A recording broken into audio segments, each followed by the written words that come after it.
در باغ کودکان شهر دوشنبه به مناسبت روز بین‌المللی حفظ کودکان با ابتکار مقامات اجرایی حکومت دولتی شهر دوشنبه چرابینی با شکوه ایدانه تحت عنوان کودکان دنیای مایند برگزار گردید. در چرابینی رهبریت مقامات اجرایی حکومت دولتی شهر دوشنبه ساختارهای داخلدار جمهوریوی و شهری، آموزگاران و مربیان مؤسسه‌های تحصیلاتی تا مکتبی و میانه عمومی و عامه وسیع کودکان و نورسان شرکت نمودند.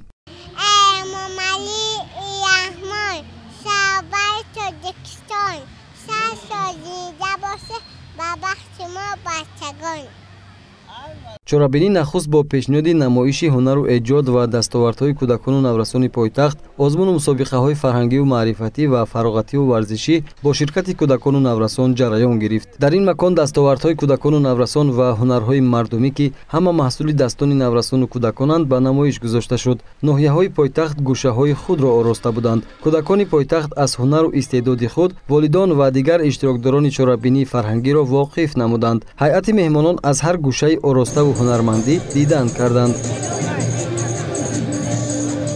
ما امروز در باغ فرهنگی و فراغتی جمع گشته روز بین‌المللی کودکان را جشن گرفته ایستاده‌ایم. اینچنین من اشتراکچی آزمون جمهوریوی فروغ یوسفی دانای کتاب است میباشم. تا دوره جمهوریوی را خط یافتم و در فرم کلکی سبز 3 سال است که شعرهایم به تب میرسند و ما اولا جوانان سپاسگزاری خود را به اساسگزار صلح و وحدت ملی پیشوای ملت پرزیدنت جمهوری تاجیکستان محترم جناب عالی میرسانیم که برای ما جوانان چنین شرایط ها را فراهم آورده است. همساله 1 ایون همچون عید کودکان در سراسر جهان تجلیل کرده می شود. تاجیکستان صاحب استقلال هم در برابر کشورهای جهان عید نسل آینده خود را با قبول قانون و قرار و سند و کنسپسی‌ها جشن می گیرد. باغ کودکان پایتخت جشنگاه اساسی کودکان سعادتمند دوشنبه شهر بود.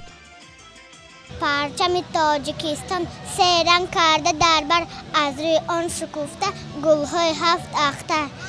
وطن شود چراغان، امام علی رحمان، اولاد آل سامان، راه حیات ساخته بر کلاه و بدخشان، سفر بکرد در بیاب این حرف از دل و جان، کشور شود چراغان با دست پوری رحمان.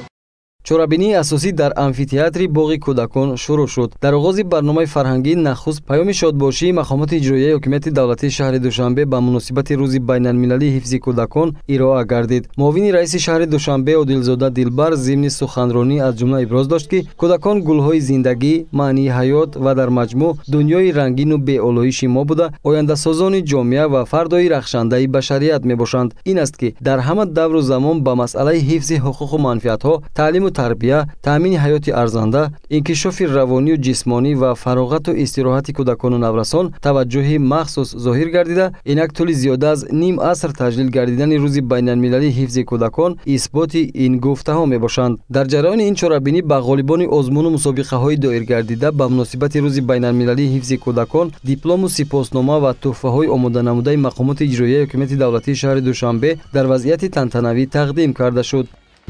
وطن سرشتی من، بقا و سرنوشتی من، زمین زرد و هشتی من، بهشتی من، بهشتی من. در ادامه چرابینی ایدانه برنامه با شکوه فرهنگی آماده نموده انسامبل شکوفه‌های پایتخت مؤسسه دولتی مرکز کودکان و نورسان شهر دوشنبه تحت عنوان کودکان دنیای مایند پیشنهاد کرده شد. همینطور ساکنان خردسال مملکت در فضای صلح و وحدت ملی عید خود را جشن گرفتند. روز بین‌المللی حفظ کودکان.